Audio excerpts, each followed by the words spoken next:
Hey, good morning, everybody. It's Monday, October 1st. Can't believe it's October already. That's crazy. Got up this morning feeling pretty good. I got had a night alone with the daughter. Wife was out of town for a day, which is good. Give us some time to bond, my daughter and I. Went to the Husky game on Saturday. Watched them pretty much just dominate BYU. They only got a touchdown at the very end in the last 40 seconds or something like that. Mariners season is over.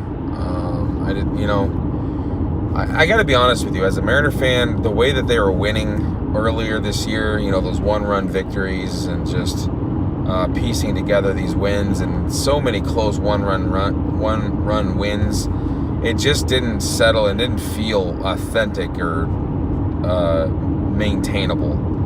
It was awesome to be there and being caught up in the emotion of it. Like, yeah, this is exciting, but at the same time, it just didn't feel natural because you had Seager was hitting. I mean, he was abysmal. He was horrible this season. I don't even think he batted his weight. Barely finished over the Mendoza line. Aside from his, he hits the ball at times. He doesn't really hit the ball in the clutch. Is the thing is when the game's on the line, when they really need him, he doesn't follow through and come through. He strikes out a lot. He pops out a lot. And he had a lot of errors this season, probably the most he's ever had. It was just rough. It was a rough season. To be such a high point in June, 11 games over, Oakland, to finish 11 games, 10 games behind them at the end of the season. It's like a 21-game switch. It was a rough season. The last 2.5 months were pretty brutal as a fan. It just felt inevitable. It's a sad thing about living here in the Pacific Northwest, being a Mariner fan. Where they're doing great, you're kind of caught up in the moment, but it just doesn't feel like it's going to stick, unfortunately, because you're just so used to it. Anyway, so the Seahawks ended up beating Arizona yesterday. Close game. Ended up winning at the last second field goal from Janikowski. Earl Thomas was injured and abruptly, flipped off the Seattle bench. And I get why he did that. It was like it.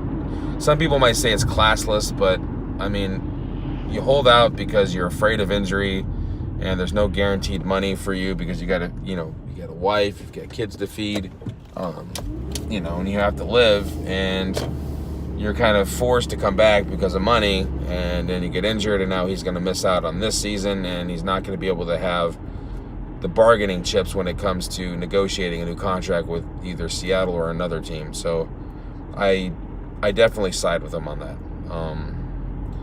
Part of me is like, what, quit being greedy, you're getting all these millions of dollars, but at the same time, it's like, it's not, as NFL players, their bodies are on the line, and when he's as physical as he is and running around as often as he is and involved in so many collisions and plays that he is, it's like it's in their high speed. It's not like a linebacker just popping a fullback or a halfback or something. It's full speed. It's gonna have, unfortunately, injuries. So he broke his lower leg. Will Dissly, the tight end from University of Washington,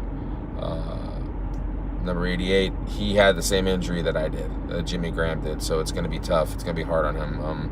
I might send him out a tweet later today or something. I'm not sure, but just let him know that it's a tough road back, but you got to stay on top of it. The PT is extremely important for ruptured patellar tendon. Tuesday, I'm going to go in and get looked at, possibly cortisone shot. We'll see how that goes. I'm hopeful. High hopes for that. And just getting the calendar rolled out for October. Looking forward to getting the flying out to North Carolina. Seeing my buddy get married. Actually doing the ceremony myself. But that's it. Yeah, so it's officially October. Have a great first day of the week and of the month. And I will see you tomorrow morning.